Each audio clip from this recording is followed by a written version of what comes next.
రాష్ట్ర పండుగగా గుర్తించాలన్న డిమాండ్ను ఎవరూ పట్టించుకోలేదు.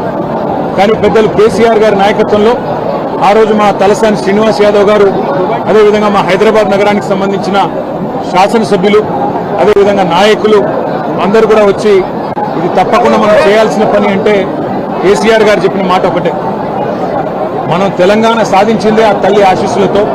అందుకే ఆ తల్లికి ఒక బంగారు బోనం కూడా సమర్పిద్దాం రాష్ట్ర ప్రభుత్వం తరఫున. దాంతోపాటు అత్యద్భుతంగా అధికారిక లాంఛనాలతో అధికారికంగానే మొత్తంగా మరి రాష్ట్ర పండుగగా ఈ కార్యక్రమాన్ని చేస్తామని చెప్పాము, చేసి చూపెట్టాము.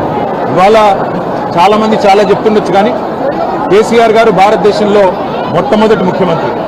యాదాద్రి లక్ష్మీనరసింహస్వామి దేవాలయాన్ని 1800 కోట్ల రూపాయలతో రాష్ట్ర బడ్జెట్ నుండి డబ్బులు కేటాయించి అత్యద్భుతంగా నిర్మించిన నాయకుడు కేసీఆర్ గారు.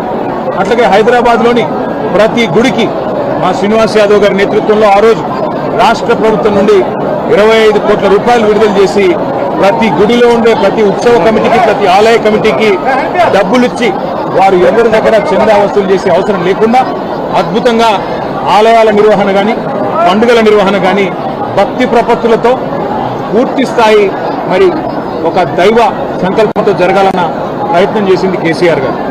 ఈరోజు మేము ఆ తల్లిని అందరం కూడా సమిష్టిగా మొక్కుకున్నది ఒకటే, రాష్ట్రంలో వర్షాలు బాగుపడాలి, రాష్ట్రం కలకల్లాడుతూ ఉండాలి, రైతు ముఖ్యంగా సంతోషంగా ఉండాలి, రాష్ట్రం పచ్చగా ఉండాలి, శాంతి భద్రతలు సరిగ్గా ఉండాలి.